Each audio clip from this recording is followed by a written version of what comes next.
What is up, family? We have another. No, it's the same one. It's the same request. It's the 2-hour video of the Great Review. Ça va être part 3. 22 minutes to save the universe. Outer Worlds. Un jeu que I would never play, but because, like I said, the Great Review is narrating, I'm watching, and hopefully, maybe at the end, I'll say, "Oh, mais ce jeu, I mean, now, je faut le jouer. I have to play it. I have to, but I don't think it's gonna happen. Allez, on continue. Laissez-moi vous dire pourquoi j'ai pas trouvé immédiatement comment on entre dans cette tour. C'est la faute de la société.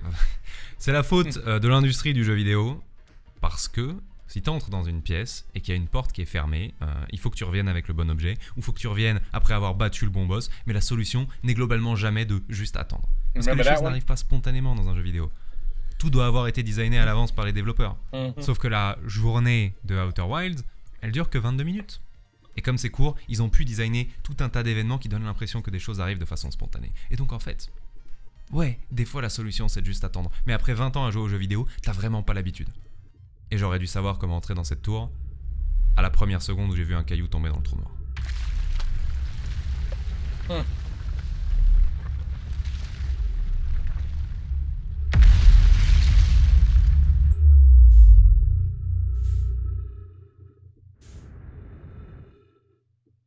Et au dernier étage de la tour, le grand-père Nomai, qui devait donner des conseils pendant 8500 ans à tous les jeunes Nomai qui allaient sur la Lune, a dit « Si tu veux pouvoir te balader sur le 6e emplacement, You better have a plane ticket. L'hôtel, c'est comme ça qu'ils appellent la tour, doit être au pôle Nord. » Tout simplement. Vous allez me dire comment est-ce que j'aurais pu deviner un truc pareil. Ben, en vrai de vrai, en ouvrant bien les yeux, j'aurais pu remarquer qu'à chaque fois que je débarque sur la Lune, peu importe d'où j'arrive, peu importe le moment, je suis toujours au pôle Sud. Et après, j'aurais pu réaliser que peu importe la forme qu'a la Lune, c'est toujours impossible de marcher au pôle Nord en fait. Il y a toujours une barrière naturelle qui va m'empêcher d'atteindre le pôle. Le tout dernier truc qui reste à comprendre ici, c'est que selon qu'on soit sur la Lune en mode gravité, sablière ou léviate, la barrière naturelle n'est pas à la même hauteur. Donc si par exemple je me fais bloquer à l'équateur, je rentre dans l'hôtel et je passe dans une version de la Lune où la barrière est plus haute. Comme ça je peux marcher encore plus haut, puis je me fais à nouveau bloquer, donc je tourne sur moi-même pour ramener l'hôtel. Et cette fois, je passe dans une version de la Lune où la barrière est à nouveau à l'équateur et comme ça, elle est derrière moi. Et il n'y a plus rien qui m'empêche d'aller au pôle Nord. C'est le dernier truc à comprendre. Ça, c'est tellement basique qu'il n'y a aucun indice nulle part dans le jeu pour t'apprendre comment le faire. Il faut juste que tu captes. You see? And that's where I would be like, I give up. And the Great Review, his attitude is, this game is not going to defeat me. I'm going to beat this game. See, he just has that give a shit. You know what I mean? Like. Évidemment, ça ne m'a pas posé problème. Quiconque aurait regardé le live et prétendrait que ça n'a pas été passé en 10 minutes serait vraiment d'extrêmement mauvaise foi. Et bon, bref, à la fin, on est au pôle Nord.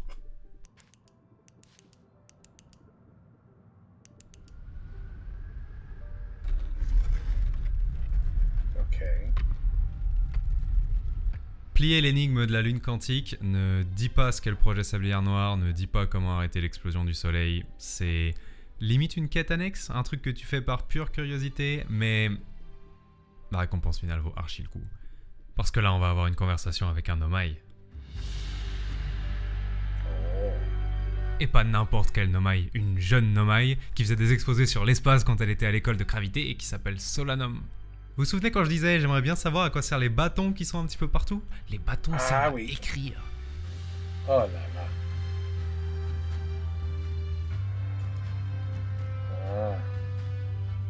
Parce que Solanum a vite compris qu'on parle pas la même langue, mais elle me file des symboles sur des sujets importants, et si je lui donne les symboles, elle me dit ce qu'elle sait dessus.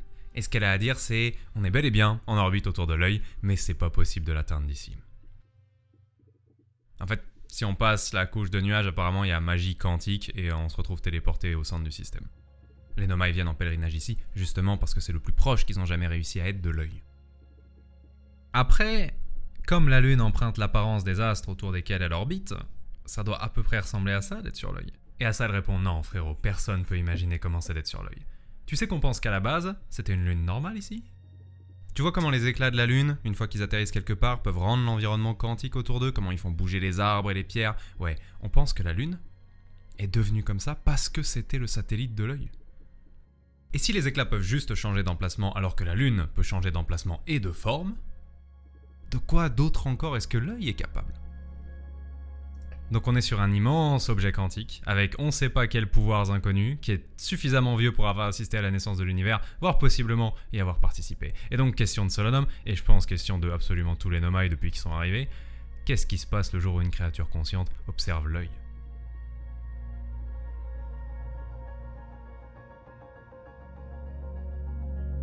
Sinon, elle parle pas du soleil qui explose, elle parle pas du projet Sablière Noire, elle a l'air de rien savoir d'autre. Je pense qu'à cause de la proximité de l'œil, le temps s'écoule très bizarrement ici. Elle parle pas du fait que tous les Nomai sont morts, elle est probablement pas au courant. Probablement qu'elle a l'impression d'être arrivée ici il y a quelques heures. Alors que dans mon temps à moi, elle est là depuis des dizaines de milliers d'années. Il y a un truc dont elle a conscience, ceci dit, elle dit c'est probablement la fin du voyage pour moi quoi qu'il arrive parce que je pense que je suis pas entièrement vivante. Pourquoi? Parce que le Nomai mort qu'on a vu en arrivant, c'est elle. C'est la version d'elle qui était sur cette version de la Lune. Vous voyez ce que je veux dire? Elle était sur la Lune quantique, donc elle était elle-même quantique au moment où le truc qui a tué les Nomai a tué tout le monde. Et donc, chaque version possible d'elle qui n'était pas ici dans cette orbite autour de l'œil, est morte. Elle est à 5/6e morte. Si elle venait à quitter cet endroit, elle se retransformerait probablement dans l'une de ses formes. So she's like a cat with 9 lives. Okay. Qui est plus en vie. Donc, ouais, elle a raison, c'est la fin du voyage, elle peut pas bouger d'ici. Ouais. Sinon, le truc le plus adorable de littéralement tout le jeu, c'est si je mets la pierre moi et la pierre vous, elle dit qu'on est amis. Huh.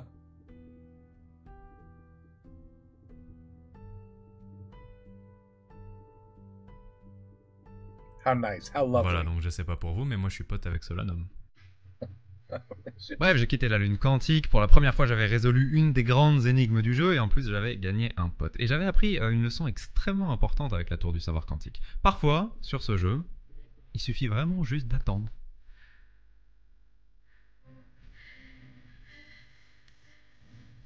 Parce que si tu prends ton mal en patience sur Sablière Noire, et qu'au lieu de paniquer et de rassembler le plus d'infos que tu peux dans les dernières minutes au moment où le soleil va te péter à la gueule, juste tu restes les fesses posées sur le sable, dans les tout derniers instants, tout le sable s'en va.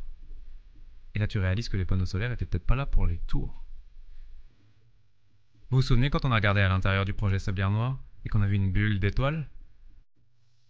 Bah le projet est bel et bien sur Sablière Noire, mais c'était pas une bulle d'étoiles, c'était une roche étoilée. Et où est-ce qu'on a déjà vu une roche parsemée de diamants comme ça qui ressemble à un ciel étoilé?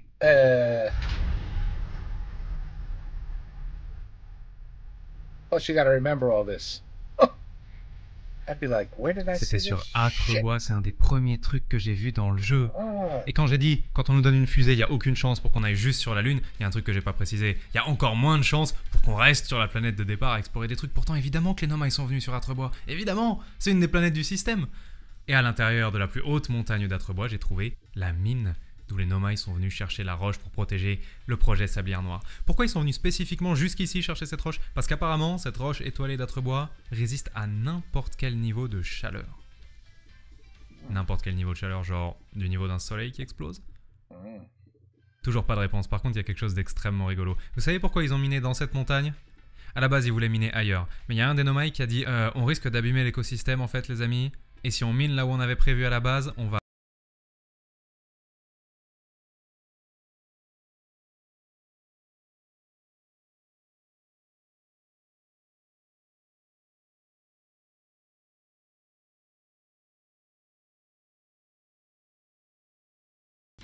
C'est très très bien, c'est très mignon, c'est très adorable, mais je sais pas où aller en fait. La mine sur Atrebois, c'est un peu un cul-de-sac en termes d'indices. Après, ça fait vraiment 1 heure qu'on court partout. On va se poser 2 secondes. Vous voulez une anecdote extrêmement improbable pendant qu'on grille un marshmallow? Ok. Vous vous souvenez de Heroes? La série de fous avec Hiro Nakamura dedans, qui pouvait voyager dans le temps? Ok, l'acteur de Hiro Nakamura s'appelle Masi Oka, et c'est en partie grâce à lui que Outer Wilds existe. C'est lui qui a repéré le petit groupe d'étudiants qui rêvaient de faire un jeu dans l'espace, et qui les a recrutés, et qui a fondé Mobius Digital, le studio qui a fait Outer Wilds. Donc, un jeu sur les boucles temporelles existe grâce à la thune d'un gars qui est devenu célèbre en jouant un personnage qui bougeait dans le temps, c'était rigolo. Aussi Aya Nakamura. Elle a choisi son nom de scène parce que Hiro Nakamura était son personnage préféré dans Heroes. Bam. Ça, c'est une association que vous attendiez pas à voir en lançant la vidéo. Non. Avec la fin de notre super anecdote, il est peut-être temps d'enchaîner sur le dénouement du jeu. Écoutez, C'est très très dur dans une vidéo de vous faire ressentir ce que ça fait, de se paumer pendant 25 boucles, puis de finalement comprendre un truc qui était sous nos yeux depuis le début. Mais je vais faire de mon mieux et je vais le faire en vous parlant de l'intersection d'exploration qui est la plus incroyable dans tout ce jeu. Supposons qu'au début, vous soyez quelqu'un d'extrêmement consciencieux. Vous avez trouvé la pierre dans le musée, vous avez compris qu'elle parlait de la lune, vous avez trouvé le localisateur. Dans le sous-sol du localisateur, vous avez trouvé les nomai qui disaient « Oh là là mince, on n'arrive pas à trouver l'œil, peut-être qu'il nous faut une machine plus grosse et plus perfectionnée. » Et vous avez continué à remonter ces indices, vous étiez un détective inarrêtable et vous avez compris qu'ils ont construit une version beaucoup plus énervée sur Gravité. Évidemment, c'est une planète de mort, donc vous avez dû sauter de caillou en caillou sans tomber dans le trou noir à travers la moitié de la planète, mais vous avez remonté tous les indices, vous n'avez rien laissé vous distraire et vous avez trouvé l'Observatoire Sud.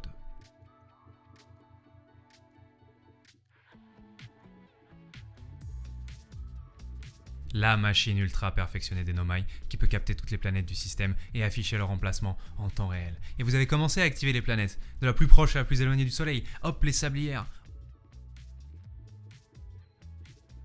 Hop, Atrebois, Gravité, Léviat, Sombrons. Et à la fin, vous êtes arrivé sur l'œil. Et peut-être même, selon votre avancement dans le jeu, que vous vous êtes dit « Oh, c'est vraiment le moment où je vais trouver l'œil ». Puis vous l'avez activé, et il s'est passé exactement la même chose que sur le localisateur sur la Lune. L'Observatoire Sud cherche l'œil et tourne en rond et réussit pas à le mettre à un endroit. Parce qu'il n'y a juste pas de signal. C'est pas une question que la machine n'est pas assez perfectionnée. Il n'y a plus de signal qui vient de l'œil, plus du tout. Et à ce moment-là, vous auriez fouillé dans l'observatoire et vous auriez trouvé les nomai faire « Ok, bon frère, il y en a marre. Il n'y a pas de signal, très bien. On va trouver l'œil à la vue. Juste visuellement. On va mettre des caméras sur une sonde, on va balancer la sonde et elle va juste voir l'œil. Et on saura où il est. Et puisqu'il faut qu'elle aille très très loin cette sonde, on va construire un énorme canon qui tirera la sonde. Et on le mettra en orbite de Léviat. Ok, attendez, c'est quoi ça qu'on voit à chaque fois? Le truc qui pète. Oh, c'est la... Je viens de comprendre ce que je vois à chaque fois. je viens de capter ce que je vois à chaque fois partir de Léviat. C'est le lancement de la sonde. Vraiment, seconde 1 du game, il me montre la sonde partir de Léviat à chaque fois. Est-ce que je peux la rattraper? Non, il pouvait pas la rattraper, mais surtout cette histoire signifie que la personne qui se base pas sur la curiosité et l'observation, mais qui suit sérieusement les indices pendant des heures et des heures, après avoir remonté toute l'enquête, elle arrive exactement au même endroit que l'idiot du village qui se réveille début de première partie et qui fait « On est d'accord qu'il y a un truc qui explose là-bas ?» Vous voulez pas qu'on aille voir? That's what I would have said.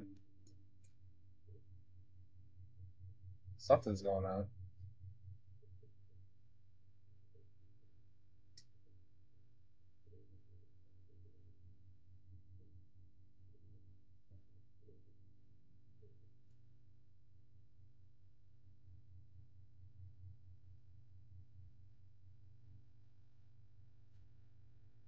Okay.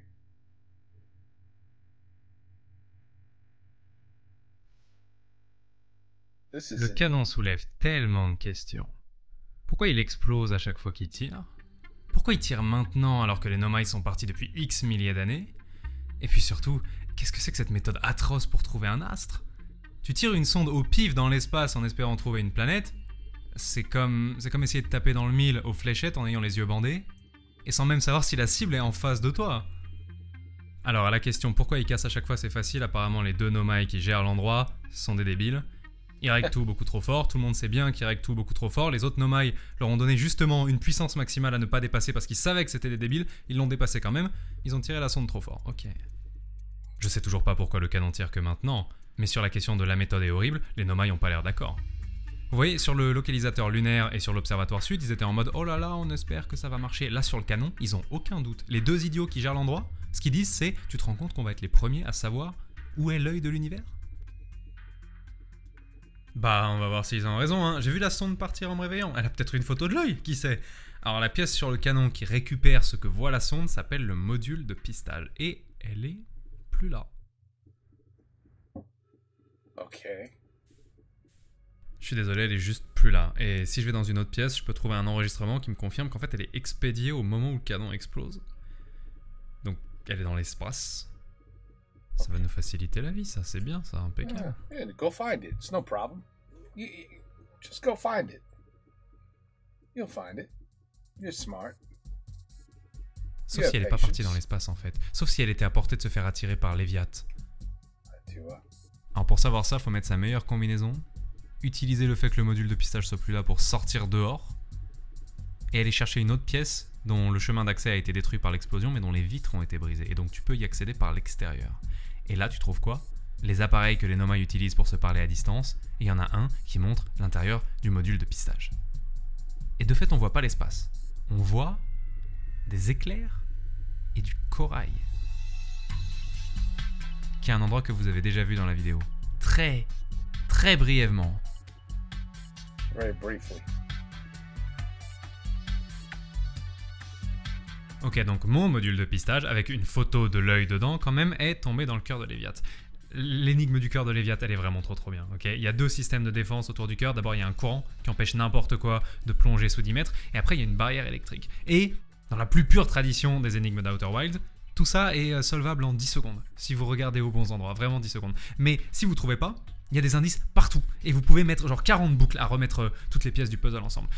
Globalement, si vous ne voyez pas, le mieux à faire, c'est d'aller demander à la personne du programme Outer Wilds qui a réussi à aller dans le cœur de Léviat avant vous. C'est le seul qu'on n'a pas encore rencontré, c'est Feldspar. Feldspar, la légende.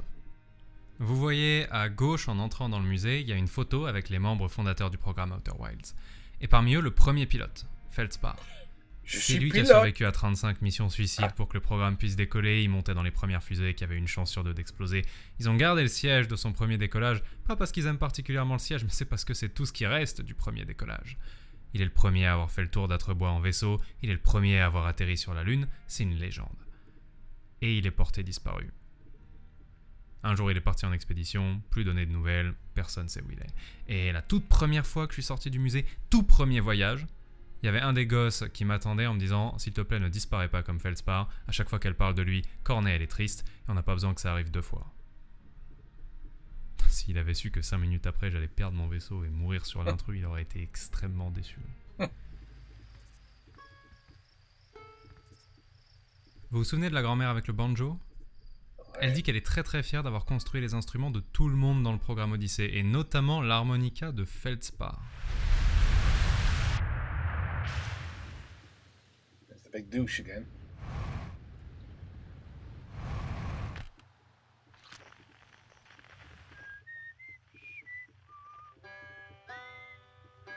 That's your banjo.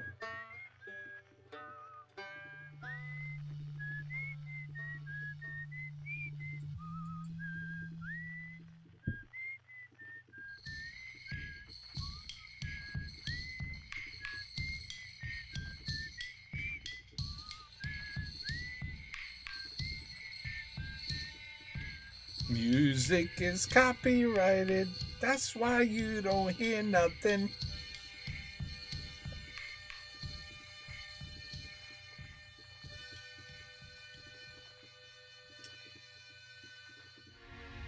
La planète la plus éloignée du système s'appelle Sombrons. C'était une planète gelée avant, puisqu'elle est loin du soleil, c'est logique. Et un jour, une plante a commencé à grandir à l'intérieur et est devenue tellement énorme qu'elle a fait exploser la planète. Et elle est devenue ce qu'on appelle Sombrons aujourd'hui. Il y a une très bonne raison pour laquelle je suis jamais allé à Sombrons encore. Personne n'a envie de s'approcher de Sombrons. Je savais que je trouverais rien d'intéressant sur mes intrigues parce que même les Nomai se sont jamais installés sur Sombrons. Et il y a une excellente raison pour ça d'ailleurs.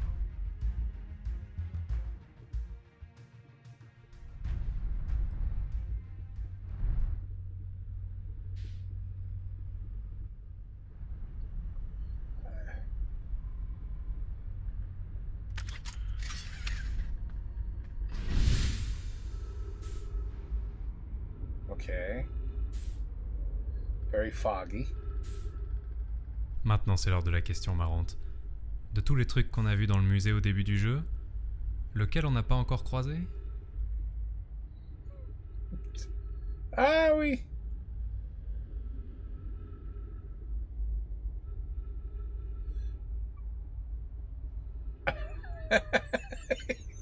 Ok. Bon. This guy's too smart. Attendez, quoi? Oh fuck. Pourquoi fuck? Il est là? Il est énorme. Mon sac guetteur 2.3 km. J'ai envie de mourir. Ok, alors. Voilà ce que je propose. On y va, on y va. On y va, on y va chill. On y va détente. On y va, ouais. Oui, he's harmless. Oh, Il est très gentil. Il va pas faire rien, don't worry. Don't worry. Ça va? Bien? Yes. Tout va bien. Ouais, dans l'ensemble, ça se passe.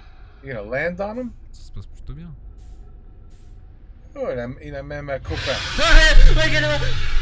Oups, Oups. je me suis cogné le pied. Ah! Comment ça? Ouais, ben voilà. Ah, aïe. Il t'a bouffé. Je suis vraiment... je me suis fumé le pied. Ah. À ce moment-là du live, j'ai tellement sursauté de peur que je me suis fracassé le pied dans le mur en face. Et un mois après, en écrivant le script de cette vidéo, j'avais toujours mal. Donc vraiment, après 20 ans à faire je sais pas combien de jeux d'horreur sans aucun problème, je me suis cassé un truc de peur sur Outer Wilds. L'astuce pour survivre à son bronze, c'est de comprendre que le truc qui capte la musique sert pas juste à venir jusqu'à la planète, il sert à savoir en quelle lumière on peut avoir confiance. Donc tu longes bien les murs de la grotte, tu t'approches d'aucune lumière qui est pas celle qui t'intéresse et tu finis normalement par trouver le crack qui s'est posé dans une base de crack dans le ventre d'un ancien poisson qui a probablement avalé une graine et qui a grandi à l'intérieur de lui. Ah, vraiment. A plant grew in him because he ate. Ben, regarde Je ça. pense, après avoir passé en revue tous ces dialogues, ça lui pèse un peu d'être le crack pour tout le monde, ça lui pèse un peu d'être la personne que tout le monde admire sur Atrebois, et il est pas mécontent d'être dans un endroit où il y a zéro pression. Il me semble. Quoi qu'il en soit, si on lui demande gentiment, il nous explique comment aller dans le cœur de Léviathe. Et ce qu'il nous dit, c'est « Frérot, je veux bien que t'envoies pas ta fusée au hasard dans le danger tout le temps, encore que tu découvrirais probablement plus de choses comme ça, et je veux bien que tu l'aies pas vu à l'œil nu parce que c'est subtil et il y a plein de choses à regarder. Mais utilise ton guetteur, par exemple. Il est fait pour ça, et il y a une affiche dans le vaisseau qui dit de s'en servir. » Et puis surtout, au moment où ils ont reproduit les typhons de Léviathe dans l'Observatoire Sud, là t'aurais clairement dû le voir. Parce qu'ils tournent pas dans le même sens. Et si les typhons normaux t'envoient dans l'espace, devine où peut t'envoyer un typhon qui tourne dans l'autre sens. Yeah, you're either gonna get sucked in or blown out.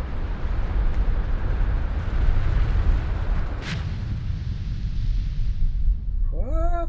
See, I would be so lost in a game like this. Ok, vous voulez savoir un truc marrant? Non seulement il y a plusieurs façons de se rendre compte que les typhons tournent pas tous dans le même sens, mais il y a aussi plusieurs façons de passer le courant.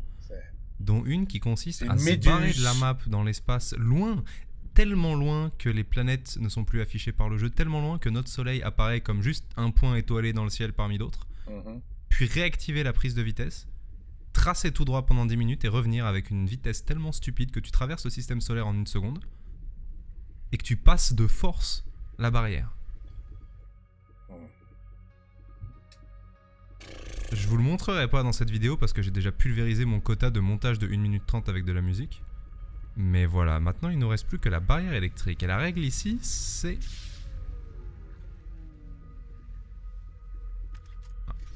J'ai pété la fusée.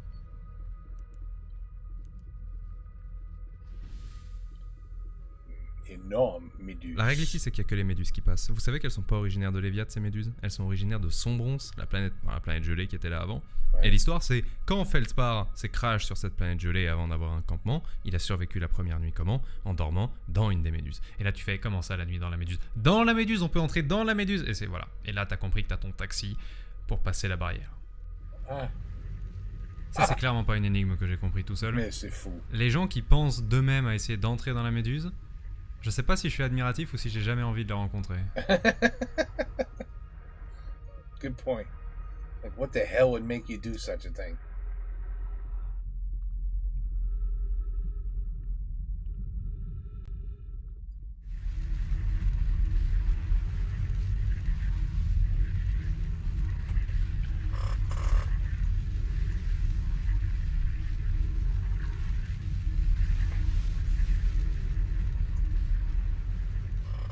Ça va doucement.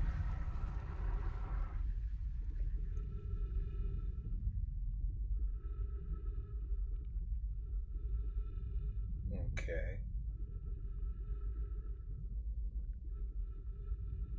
Messieurs, dames, le cœur de Léviathe. Félicitations, vous êtes à 15 secondes d'une des plus grosses révélations du jeu. Amazing. The graphics are just...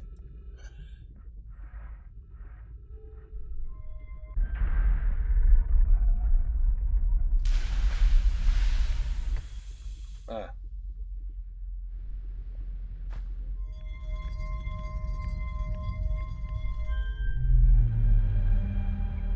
What the hell is going on? Mais c'est fou. Que fait le module de pistage? Exactement ce qu'il est censé faire. Il suit la progression de la sonde, on la voit avancer là en temps réel, et elle en est à peu près à la moitié de son parcours. Pourquoi est-ce qu'elle en est à la moitié de son parcours? Parce qu'on a mis environ 10 minutes à arriver ici.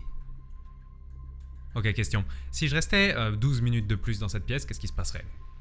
Le soleil exploserait, oui, c'est très très vrai, mais surtout, la sonde arriverait aux confins du système en n'ayant rien trouvé. Ce qui voudrait dire que cette boucle, elle est inutile.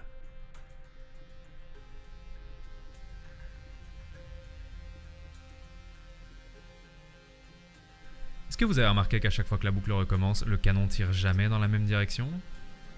Parce que c'est pas un système de défense contre une catastrophe qui arrive, cette boucle temporelle. C'est un outil de recherche.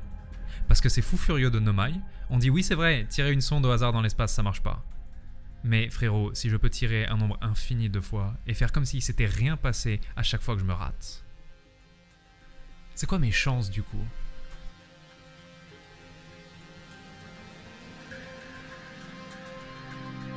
There's your star.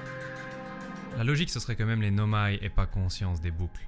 Si le canon doit tirer des millions de fois, ils n'ont pas envie d'avoir à revivre des millions et des millions de boucles. Ils veulent pouvoir activer la machine et avoir l'impression qu'il s'est écoulé qu'une seconde et avoir des millions et des millions de résultats. Donc ils veulent être comme tout le monde, ils veulent ne pas se rendre compte qu'ils sont dans une boucle. Et idéalement, ils doivent vouloir que les statuts s'activent et leur fassent se souvenir des boucles que s'il y a un problème. Ou si ça a marché.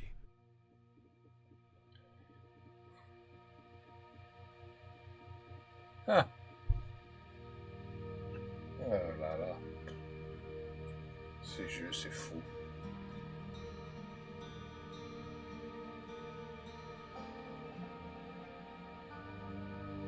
Apparemment, au lancement 9 318 054, la sonde a trouvé quelque chose, un astre, planqué à la limite du système solaire, qui n'émet aucun signal et qui pourrait être quantique. Vous vous souvenez de cette sonde 9 318 054 C'est la première qu'on a vue dans le jeu. Ouais, Quand ouais, j'ouvre les yeux la première fois en arrivant dans le jeu, ce que je vois en premier, c'est la sonde qui trouve l'œil, après 9 millions d'essais. Elle a parcouru le système pendant que je découvrais le village et elle a trouvé l'œil à un moment pendant que j'étais dans le musée. C'est pour ça que quand je suis redescendu après avoir eu les codes de lancement, les statues étaient activées. Et elle a ramené, bon, elle a pas ramené une photo, elle a ramené les coordonnées de où est cet astre. C'est super, mais bon, c'est des coordonnées Nomai. Je sais pas quoi en faire, ma fusée pourrait pas les lire, et puis de toute façon, c'était pas mon but. Moi, je suis venu pour empêcher le soleil d'exploser. Ça, c'était le rêve des Nomai. C'est très bien, c'est très émouvant, mais je suis juste pas là pour ça. Ma question à moi, c'est comment j'arrête cette boucle infernale, et avant quand même, comment j'empêche le soleil d'exploser. Yeah. Et là, vous savez, je commence à me dire que ces deux questions ont la même réponse. Je commence à avoir compris 2 ou 3 trucs au jeu, j'ai compris que les Nomai se permettent absolument tout, qu'ils ont peur de rien, j'ai vu Wakfu, je sais qu'il faut énormément d'énergie pour revenir dans le passé. Est-ce qu'ils sont suffisamment tarés pour avoir fait ce que je pense? Ce jeu est taré. Il y a une station Nomai sur le soleil quand même, donc... Ouais, c'est pas bon signe.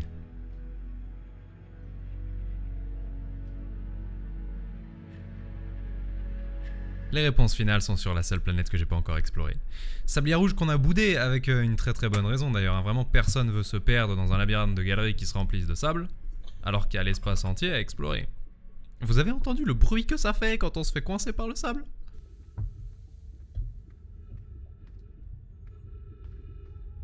C'est un bruit. Ah.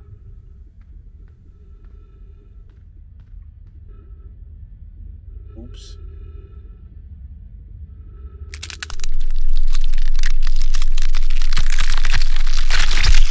There goes your suit. There goes your suit. Voilà, je dois vivre avec ce bruit dans ma tête jusqu'à la fin de mes jours, maintenant vous aussi. Aussi, c'est une planète où tout disparaît très très vite, faut être hyper pas dispersé, et j'ai la fenêtre d'attention d'un enfant de 4 ans, donc c'est vrai que ça m'a pas aidé à trouver vite les trucs de sablier rouge. Pourtant, le jeu m'a prévenu très tôt qu'il y avait énormément de choses ici. Regardez, là, dès la première fresque, le vaisseau Nomai s'écrase, une capsule va sur gravité, une autre va sur des planètes en forme de sablier. Et me revoilà, 30 heures plus tard, face à une capsule de sauvetage comme au début du jeu, et ça va se passer exactement de la même façon. Je vais suivre les indications des survivants jusqu'à trouver la deuxième grande ville Nomai du coin, la Cité Obscure.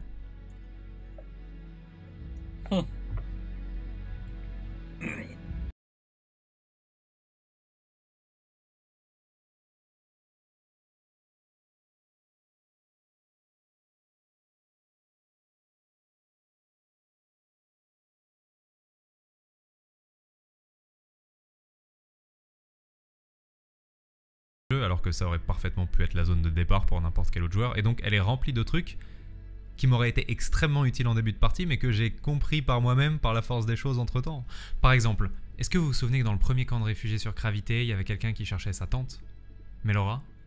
Et bah sa tante, Melora, elle a atterri sur Sablière Rouge, et elle a eu un apprenti là, qui s'appelait Coléus, et un jour Coléus a mystérieusement disparu, après qu'elle l'ait laissé 3 secondes dans une grotte avec un drôle de caillou noir.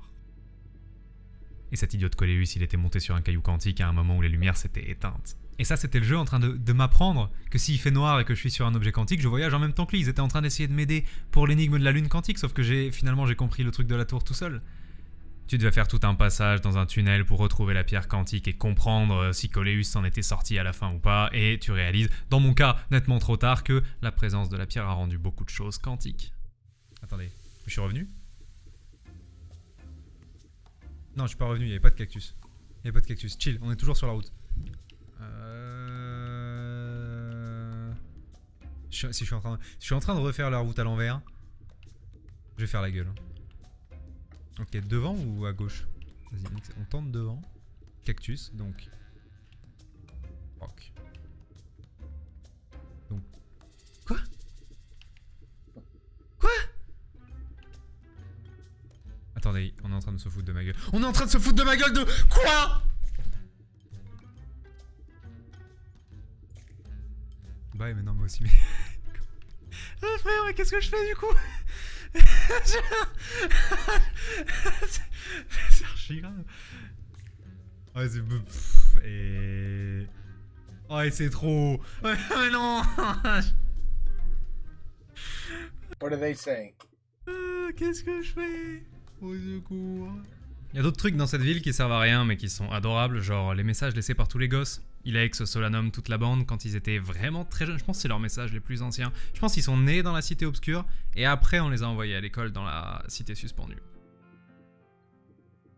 À quoi ça joue un enfant Nomai? Ça joue à Poisson Géant de Sombronce. Ils avaient une grotte avec un squelette de poisson géant de Sombronce que personne ne sait comment il est arrivé là. Ouais. Et ils avaient cette version de chat où l'un d'entre eux était le poisson géant, il avait les yeux bandés, il devait attraper les autres.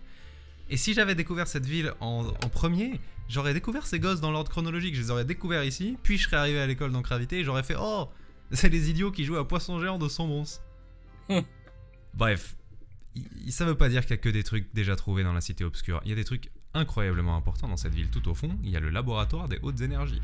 Et ben voilà, on va arrêter là. At the laboratory of this game I would never play in a million years. I've decided, no. I would never play a game like this. I would not be interested. It's for me, this is not fun. This is boring to tears, this game. I know you guys are like, what? You don't understand. You have to actually play it. Don't worry about the video. It's unbelievable. No. I would never play this kind of game. Nope. Never. It would be incredibly difficult to hold my interest to play this game. Just watching him play it, I would be like, I don't know. I want to play something else. I'd rather play a mobile game on my phone. Play a Clash. Rather play Clash than this. I would. I'm telling you, I would. Anyway, again, now that's it. There's only 30 minutes left. So of course, you ever watch like a 2-hour movie? And at 1 hour and 10 minutes, you're like, this movie sucks. And then your wife or your friends like, want to just bounce? Want to just turn it off? Want to watch something else? And you're like, no, I have to see the end now. I just pissed away like 1 hour and 10 minutes out of my time. No, I might as well just stay another 50 now and see how this shitty movie ends. Eh ben voilà, c'est la même chose. I absolutely am gonna do part 4, of course. I have to see how this ends. But again, the only reason I'm still here is because this guy who's been playing games for 20 years is so damn smart, tellement intelligent. Il comprend tous ces choses I would never. I'd be Googling, I would fucking be Googling nonstop in a game like this. Like, what does this stupid tower do? Okay, how do I get to this planet? Okay, how do I get the blue ball to move? How do you get here? How do I stop the sun? Like, forget it. I would cheat my ass off because I'd be like, the brain, no. The brain would be like, look, listen, I'm too old for this shit. All right, just cheat because I don't want to think about it. That's what my brain would say. The cerveau would say, no. Pour moi, no. C'est trop. Okay, so voila. 22 minutes to save the universe with the amazing, great review. Part 3 on this Outer Worlds game that I would never play in a million years. And demain, we're going to finish it. Et on va voir how this ends.